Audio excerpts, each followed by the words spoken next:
Bienvenidos a Cruce de Palabras por Telesur. Soy Luis Hernández Navarro y hoy nos acompaña el maestro Bernardo Barranco. Bernardo es un especialista en religiones, un gran comunicador, un conocedor a fondo de los intríngulis de la Iglesia Católica y está con nosotros para conversar precisamente de la última encíclica papal. Bernardo, muchísimas gracias por acompañarnos en este cruce de palabras. ¿Qué tal? Muy buenas. Querido Luis, un abrazo muy grande. Bernardo, una nueva encíclica papal. ¿Nos podrías comenzar por el principio explicando qué es una encíclica? ¿Es una legislación? ¿Es una recomendación? ¿Cómo explicárselo a quien no está familiarizado con el término? Encíclica significa una carta donde el Papa elige un tema urgente, necesario o de prioridad para el pontificado. Es decir, una carta encíclica es un documento donde el Papa aborda un tema con toda la solemnidad y el peso institucional que tiene la investidura pontifical. Es decir, no es simplemente una recomendación, es un documento que tiene un peso en la doctrina de la Iglesia. Hay muchos otros documentos, una exhortación, que sería un llamado, estaríamos hablando de bulas, que son aspectos más administrativos, pero una encíclica es cuando el Papa aborda un tema de interés y lo aborda con toda la solemnidad que tiene su magisterio, de tal manera que estamos hablando de una encíclica, Fratelli Tutti, que es la tercera encíclica en 7 años del pontificado del Papa Francisco. Esta encíclica sigue a otra que recientemente se dio a conocer. ¿Es común que los papas emitan encíclicas con tanta frecuencia? En caso de que haya sido frecuente, digamos. Bueno, depende de las circunstancias. Hay papas, hay un papa, no recuerdo si es Pío VII, Pío VIII, que hizo 41 encíclicas, imagínate. Claro, eran los tiempos en donde no había la comunicación que existe actualmente, pero el Papa Juan Pablo II, por ejemplo, hizo alrededor de 13, 14 encíclicas. Sí, es una manera de comunicación oficial, magisterial por parte del Papa. Y depende mucho, pues, de la actitud, de la pluma, del interés. Por ejemplo, el Papa Benedicto XVI también tuvo muchas encíclicas en donde daba su postura, una postura oficial frente a una serie de temas, como sería, por ejemplo, el tema del amor. Y en el caso del Papa, su última encíclica, que es Laudato Si, es una encíclica que aparentemente es ecologista, pero en realidad es una encíclica, igual que esta, una encíclica civilizatoria. Es decir, que no solamente aborda una cuestión específica, sino en torno a una cuestión específica, elabora o construye una crítica a la sociedad contemporánea, una crítica a la civilización contemporánea y propone alternativas. Por ejemplo, Fratelli Tutti lo que dice en pocas palabras es en la manera en que estamos consumiendo como humanidad, la manera en que estamos desechando como humanidad, la energía que estamos absorbiendo no alcanzaría para poder cubrir las necesidades de más de 7,000 millones de seres humanos en este planeta. Si tenemos como medida una clase media urbana en cualquier ciudad norteamericana o europea, no alcanzaría el planeta. Por lo tanto, entonces, lo que tenemos que hacer, decía en esa encíclica, es cambiar el concepto de civilización. Es decir, no tanto consumo, ser más amigable con la tierra, tener otros conceptos, no solamente del consumo, sino de lo que significan las estructuras. Y ella habló de la tierra común, como la madre tierra, que fue muy criticado por muchos de sus malquerientes. Y esta encíclica va en esa línea en torno a la fraternidad, y además se mete en camisa de 11 varas, Francisco, porque fraternidad es un concepto muy liberal. Recuerda la Revolución Francesa, ¿no? Que una de sus grandes consignas era la libertad, la igualdad y la fraternidad. Se mete en conceptos no solamente liberales, sino también fraternidad. Es uno de los conceptos clave. Bernardo, esta encíclica ha armado una enorme polémica, tanto dentro de las filas de la iglesia como fuera de ella, por distintas razones, unas por sus señalamientos al neoliberalismo, otras por lo que tiene que ver con las relaciones de pareja en la diversidad. Eh, ¿A qué se debe esta tormenta que la encíclica levantó? Bueno, creo que la principal nota que se dio a nivel mundial en esa encíclica es la crítica al neoliberalismo. Él lo que sostiene es que no, frente a la pandemia, porque es como el punto de partida, la pandemia lo que ha hecho es, nos ha mostrado muy vulnerables como sociedad. Y ni el mercado ni el liberalismo son capaces de responder frente a los desafíos que ha evidenciado la pandemia en todo el mundo. Y lo que plantea la encíclica es una pregunta clave, es decir, saliendo de la pandemia, ¿vamos a regresar a lo mismo? ¿O aprovechar que la pandemia nos ha movido todo para repensar una serie de cuestiones? Y eso es un poco el objetivo que tiene la encíclica. Y lo que ha resaltado en los medios es esta crítica implacable al mercado. Dice, el mercado no lo resuelve todo. El neoliberalismo es una imposición que nos han querido vender como diciendo hay una especie de relación mágica frente a la estructura de la sociedad. Y lo que señala es la política no debe subordinarse al mercado, porque el mercado es como la expresión en el capitalismo del dios dinero. Y entonces la principal crítica que hace es regresemos a los principios de la humanidad y retomemos que el centro o el foco de toda actividad humana, política, económica, cultural, religiosa, es el ser humano. Y por lo tanto, entonces, repensemos lo que significan las idealizaciones mágicas que nos han dado sobre el neoliberalismo y sobre todo el mercado. Y esto causó muchísimo ruido. ¿Te parece, Bernardo, si vamos a una pequeña pausa y volvemos en muy breves instantes? Ustedes, amigos, no se vayan. Volvemos. Estamos ya de vuelta en este cruce de palabras, conversando con el maestro Bernardo Barranco, uno de los grandes especialistas en la cuestión religiosa en México, en América Latina, autor de más de 15, 20 libros, ya no recordamos cuántos, ¿verdad, Bernardo? No, no son tantos, Luis.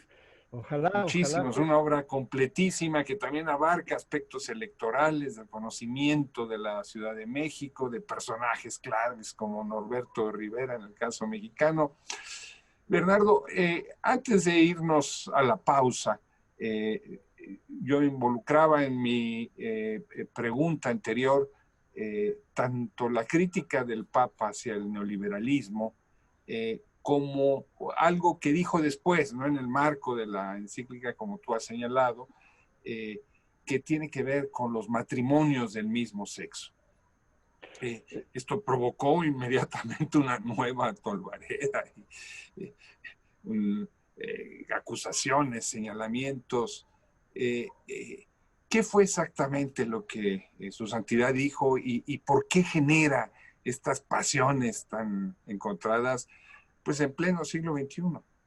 Pues sí, mira Luis, después de las críticas y los debates sobre la encíclica Fratelli Tutti, que podemos decir que hubo dos recepciones, los progresistas y muchos latinoamericanos dijeron que había sido un regalo por parte de Francisco el haber puesto una serie de cuestionamientos, sobre todo a esta ideología neoliberal. Pero los conservadores lo cuestionaron fuertemente, diciendo que había ciertos rasgos procomunistas del Papa, que el Papa si no era liberal o neoliberal, por lo tanto era un Papa de corte populista, ¿no? En ese debate estábamos cuando en Roma se da a conocer un documental de un cineasta homosexual, polaco si mal no recuerdo, y que se llama Francesco. Y en ese documental el Papa, en una de las tomas, afirma claramente que los homosexuales, como todos hijos de Dios, merecen respeto y merecen todo el cobijo por parte de la Iglesia Católica. Primer punto, que ya lo había dicho en otras ocasiones. El segundo punto, lo que señala es que tienen derecho a familias, como todo ser humano. Tienen derecho a tener la robustez de una estructura familiar. Y tercero, se pronuncia por las uniones civiles. Lo que hay que hacer, dice en diferentes países, es promover las uniones civiles para que las parejas de homosexuales tengan el cobijo jurídico, normativo, etc. El Papa, en el fondo, lo que señala ahí es que él reconoce la condición homosexual, pero, como toda la Iglesia, no reconoce la práctica homosexual.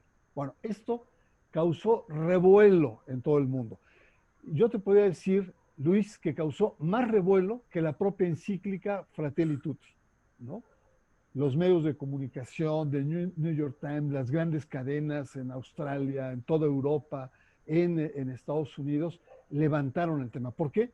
Porque la Iglesia hasta ahora sigue teniendo una actitud muy homófoba, es decir, una actitud contra la condición homosexual. Y en México es más que claro, ha habido en el año 2016 manifestaciones masivas por parte de la Iglesia Católica contra las uniones o los matrimonios igualitarios, como se llaman en México. O las declaraciones, por ejemplo, del cardenal Sandoval, que le llama mariquitas a los homosexuales.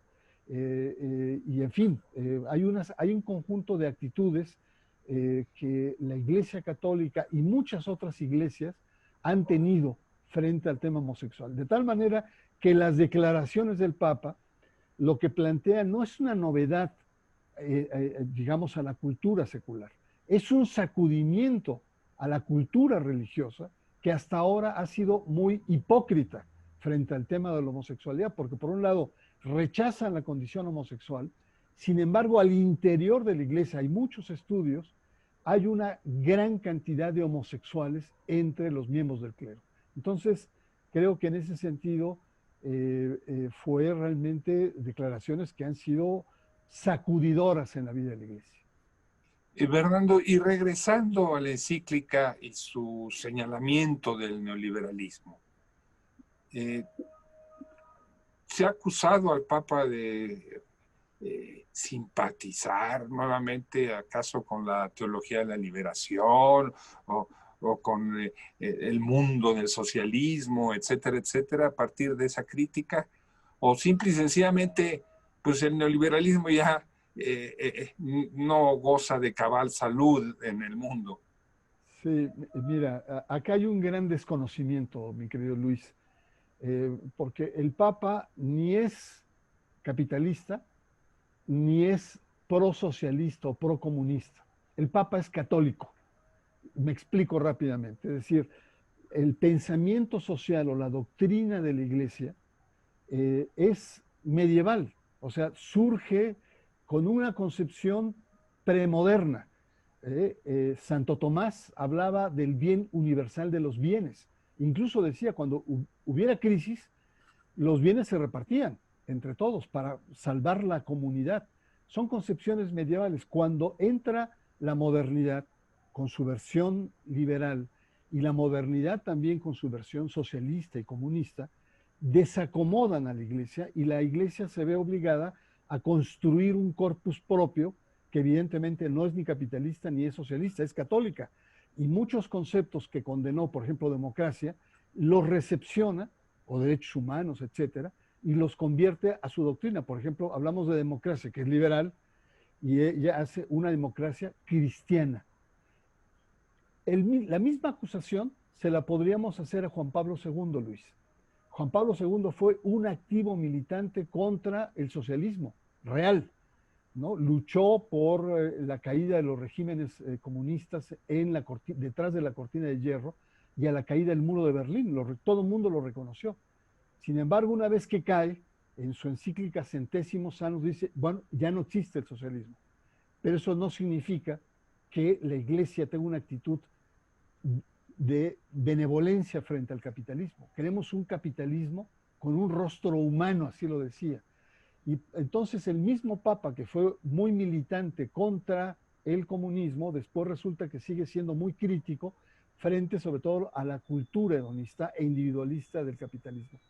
Entonces, cuando se traslada esto con el Papa, evidentemente viene América Latina, Teología de la Liberación, pero yo te podría decir, junto con muchísimos especialistas, que el Papa y los papas son católicos. Es decir, la catolicidad en sí es un corpus propio que se diferencia incluso con distancias frente al socialismo y en este caso de Francisco, frente al capitalismo o al neoliberalismo actual.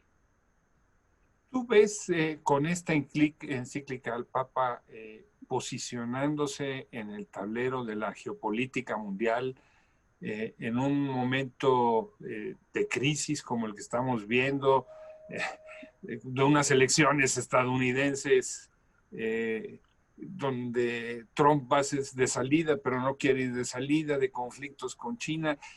O sea, él está jugando en ese tablero, Bernardo, o va más allá de ese tablero. No, yo creo que el Papa está jugando su estrategia, es decir, lo que se llama, lo que llaman los especialistas en geopolítica, la eclesiósfera, es decir, la manera en cómo la Iglesia incide en las políticas mundiales. Pero al mismo tiempo está peleando batallas internas frente a sus malquerientes, que son muchos. Estas encíclicas han sido muy criticadas por la actitud que el Papa ha tenido frente a temas como la migración, por ejemplo, ¿no? No solamente cuidado del medio ambiente, la fraternidad, la cuestión de los pobres, la justicia social. En concreto, por ejemplo, el Papa incomoda mucho a los gobiernos europeos por sus posturas frente a la migración. El Papa dice, la tierra es de todos, las fronteras son artificiales. Entonces, es inhumano que tratemos y maltratemos a los migrantes, ¿no? La humanidad es una toda y la diosa madre es la misma. Y los malquerientes internos, el Papa es panteísta, no reconoce a Dios, tiene posturas ¿no? indígenas de la Amazonía y de los indígenas americanos, ¿no? Panteísmo. Entonces, el Papa sabe lo que está jugando en este caso. Y creo que el Papa lo que está planteando es aprovechar este momento de debilidad, tú lo dijiste muy bien, salió 3 semanas antes de las elecciones en Estados Unidos. Cuando también el Papa, antes de la elección del 2016, cuando iba en avión a Roma, que venía de México, en 2016, metió el tema de que los cristianos no construyen muros.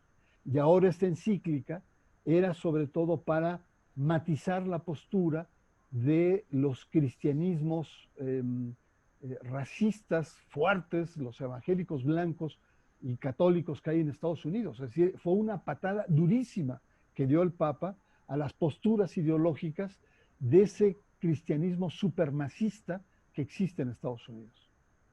Durante mucho tiempo, Bernardo, se habló de conspiraciones vaticanas contra un papa que era muy progresista. Una encíclica como esta habrá alimentado estas conspiraciones, o estas conspiraciones son solamente resultado del pensamiento conspiranoico de quienes no estamos familiarizados con el mundo vaticano. No, yo creo que existen y existen de manera muy fuerte. El Papa Benedicto XVI, cuando renuncia en 2012, renuncia agotado de tanta política interna, de tantas presiones internas. Incluso le delega un documento de más de 700 páginas donde relata a todos los enemigos que tiene el Papa, ¿no? Lo interesante en esto es que efectivamente el Papa tiene muchos frentes en contra. Tiene, por sus posturas ecologistas, tiene a todas las compañías petroleras encima, ¿no? Y petroleras norteamericanas grandísimas. Tiene enfrente a los católicos conservadores, ¿eh? Tiene enfrente a gobiernos que han cerrado fronteras frente a la migración. Es decir, el Papa tiene muchos frentes. De ahí a que haya estas teorías de conspiración que atenten contra su vida, etcétera, son palabras mayores. Pero de que el Papa Francisco hoy por hoy está con una agenda totalmente abierta a enemigos de opción, eso es un hecho, Luis, es un hecho. El Papa enfrenta a enemigos muy poderosos que están haciendo lobby, que están haciendo trabajo, que están financiando y que están incluso tratando de minar su imagen internacional. Al inicio de su papado, Bernardo, Francisco convocó a movimientos populares latinoamericanos a reunirse con él. Los escuchó, una de sus encíclicas nace en parte del resultado de ese diálogo. ¿Tú ves esta relación de los movimientos populares, ¿no? Los argentinos, el movimiento Sin Tierra de Brasil, etcétera, etcétera? ¿Ves este diálogo vivo, permanente? ¿Siguen habiendo puentes entre ellos? ¿Significa algo para estos movimientos esa relación con el Papa? Totalmente, Luis. Es muy importante esto que planteas, porque el Papa lo que ha logrado es una empatía con las luchas sociales y civiles de América Latina. Y particularmente él es muy sensible, ha sido muy sensible al tema de los indígenas. Y tan ha sido sensible que convocó a un sínodo. Un sínodo es la reunión más grande que existe después del cónclave, que elige a un papa, la reunión de todos los presidentes de las conferencias episcopales, etcétera, para discutir solo un tema, que era el sínodo sobre la Amazonía en el Brasil. Entonces, fue un sínodo muy importante en donde esta empatía que muestra por los movimientos sociales, las 4T tan famosas que él ha repetido muchas veces, que todo el mundo requiere techo, tierra y trabajo, lo logra en este sínodo sobre la Amazonía, en respeto a las culturas, en respeto a las poblaciones indígenas arrasadas, la defensa de sus derechos humanos, la naturaleza, etcétera. Al grado que molestó esto a muchos puristas eurocéntricos, diciendo que el Papa estaba entrando en era un pontífice panteísta.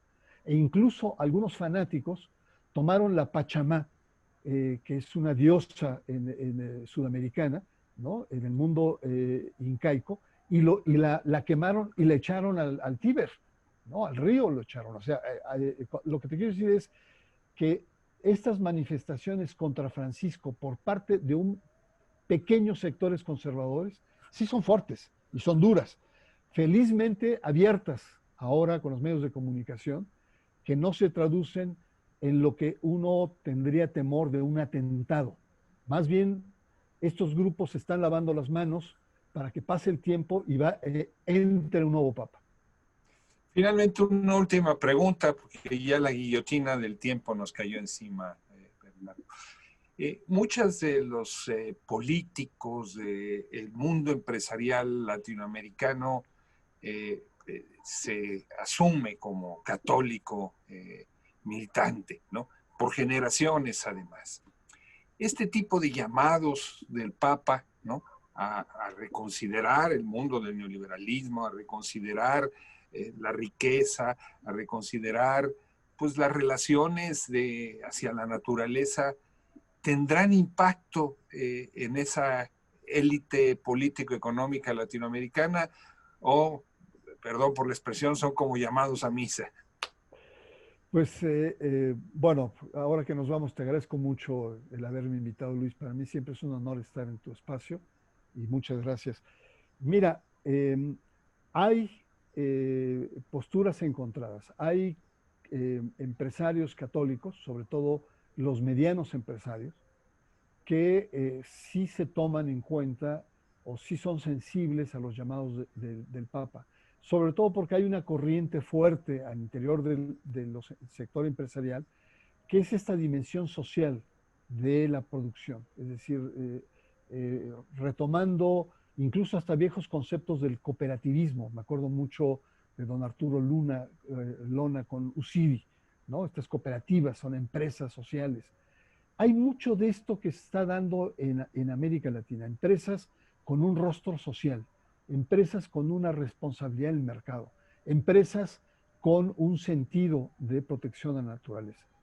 Y hay por otra parte aquellos empresarios, sobre todo los más grandes, los más poderosos, que por supuesto no solamente es un llamado a misa, sino Francisco es una provocación insana para sus bolsillos y para sus negocios. Y lo combaten incluso financiando en Estados Unidos la ultraderecha católica, los grupos de ultraderecha, están siendo financiados por grupos empresariales poderosísimos. Entonces, yo te diría que, en resumidas cuentas, Francisco sí está haciendo mella, porque está provocando, por un lado, reacción, y por otro lado, en ciertos sectores está provocando también un cierto cuestionamiento al quehacer de las empresas y de los empresarios. Muy bien, Bernardo Barranco, muchísimas gracias por tus esclarecedoras explicaciones sobre un tema tan actual y tan candente. Al contrario, Luis, un abrazo muy grande. Y ustedes, amigos, amigas, muchas gracias por su amable compañía el día de hoy. Y ya saben, los esperamos la semana que viene aquí por Telesur. Hasta la próxima.